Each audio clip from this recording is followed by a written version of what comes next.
সঁচাকৈয়ে ন্যায় পাব জানো জুবিন গাৰ্গে? অসমবাসীৰ আজিৰ এটাই প্ৰশ্ন, ন্যায় দিয়া হ'বনে জুবিন গাৰ্গক? ৰাজনৈতিক মেৰপেচত বন্দী হৈ পৰিব নেকি ঈশ্বৰৰ মৃত্যু?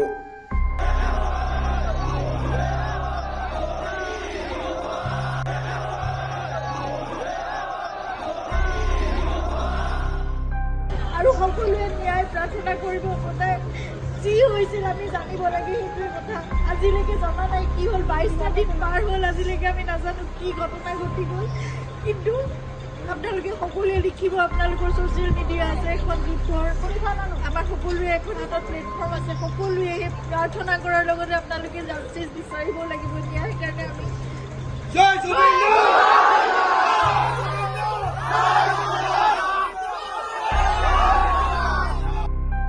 অসম আৰু অসমীয়াৰ হিয়াৰ আমঠু নৱপ্ৰজন্মৰ হাৰ্থ জুবিন গাৰ্গৰ মৃত্যু আজিও ৰহস্যৰ আৱৰ্তত। নৰ্থ ইষ্ট ফেষ্টিভেলত অনুষ্ঠান পৰিৱেশন কৰিবলৈ গৈ ছিংগাপুৰত জীৱনলীলা সামৰিলে ঈশ্বৰ প্ৰদত্ত কণ্ঠৰ গৰাকী জুবিন গাৰ্গে। সাগৰতলিত শুবৰ মন থকা জুবিন গাৰ্গ সঁচাকৈয়ে হেৰাই গ'ল সাগৰৰ বক্ষত। সীমনাবিহীন সাগৰৰ উপকূলত সাঁতুৰি সাঁতুৰি এক অস্বাভাৱিক মৃত্যুক সাৱটিলে শিল্পীগৰাকীয়ে। কিন্তু প্ৰকৃততে কেনেকৈ মৃত্যুক সাৱটিলে ছুইমাৰ জুবিন গাৰ্গে, সেয়া আজিও ধূসৰ। মৃত্যুৰ 20 দিনৰ পাছতো স্পষ্ট নহ'ল দৃশ্যৰাজি, ভেদ নহ'ল ৰহস্য, যাৰ বাবে আজি অসমত গুঞ্জৰিত হৈছে জাষ্টিছ ফৰ জুবিন ধ্বনি।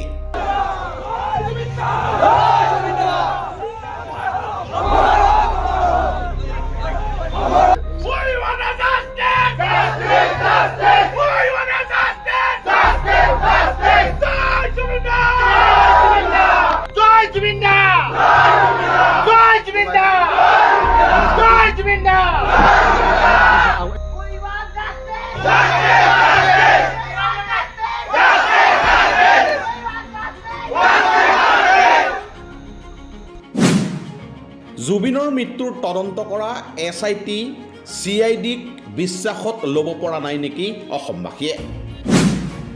নৰ্থ ইষ্ট ফেষ্টিভেলৰ আয়োজক শ্যাম কানুৰ প্ৰতি দৰত আছে নেকি মুখ্যমন্ত্ৰীৰ?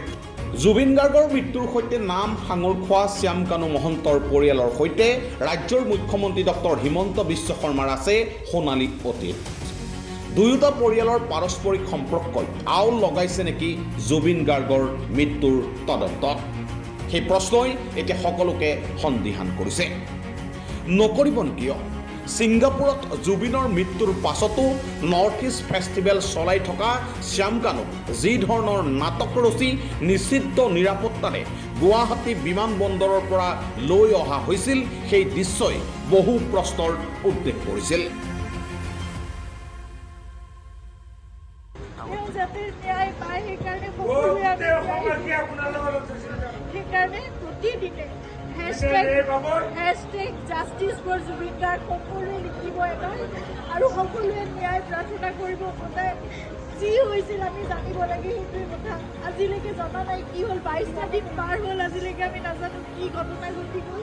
কিন্তু আপোনালোকে সকলোৱে লিখিব, আপোনালোকৰ ছ'চিয়েল মিডিয়া আছে, এখন যুদ্ধৰ আমাৰ সকলোৰে এখন হাতত প্লেটফৰ্ম আছে। সকলোৱে প্ৰাৰ্থনা কৰাৰ লগতে আপোনালোকে জাষ্টিচ বিচাৰিব লাগিব। ইয়াৰ কাৰণে খুব ধৈৰ্যৰে আমি অপেক্ষা কৰি আছোঁ, কিন্তু সেই ন্যায় আমি পাব লাগিব। সেইকাৰণে সেই যুঁজখনত আমি সদায় প্ৰতিহে থাকিব লাগিব। আপোনালোকক প্ৰাৰ্থনা জনাইছোঁ, hashtag justice for Zubeen Garg সদায় লিখিব, সদায় দাবী কৰিব, সদায় অনুৰোধ কৰিব, সদায় অশান্তি বিচৰা নাই।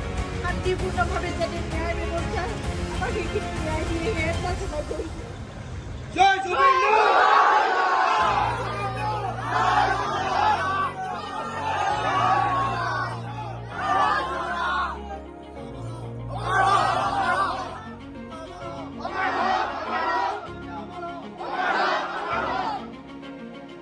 ইফালে অসমবাসীৰ লগতে জুবিন পত্নী গৰিমা গাৰ্গ আৰু ভগ্নী পমি বৰঠাকুৰেও বিচাৰিছে জুবিনৰ ন্যায়। ছ'চিয়েল মিডিয়াত পোষ্ট দি ব্যক্ত কৰিছে নিজৰ ভাষ্য। অৰ্থাৎ বৰ্তমানৰ তদন্ত প্ৰক্ৰিয়াত যে সন্তুষ্ট নহয় পত্নী ভগ্নী সেয়াও স্পষ্ট হৈছে।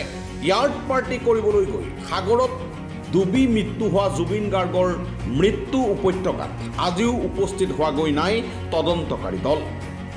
পাৰ্টিত উপস্থিত থকা প্ৰৱাসী অসমীয়াৰ লগতে ইয়ৰ্টৰ 2 পৰিচালক আজিও তদন্তৰ বাহিৰত। এনে পৰিস্থিতিত ন্যায় জানো সম্ভৱ? যি কথা বুজি পাইছে অসমবাসীয়ে, যি কথা বুজি পাইছে গৰিমা গাৰ্গ, পমী বৰঠাকুৰে, সেই কথা কিয় বুজা নাই মুখ্যমন্ত্ৰীয়ে, তাক লৈ গৰম হৈছে অসমৰ আকাশ বতাহ। এনে পৰিস্থিতিত জুবিনে ন্যায় পোৱাটো সুদূৰ পৰাহত। বিপৰীতে জনাৰ্দন জনতাই চৰকাৰক কি ন্যায় দিয়ে সেয়া ২৬ৰ নিৰ্বাচনতহে ওলাই পৰিব। কিন্তু আজি অসমবাসীৰ মনত এটাই প্ৰশ্ন, জুবিনে প্ৰকৃততে ন্যায় পাবনে?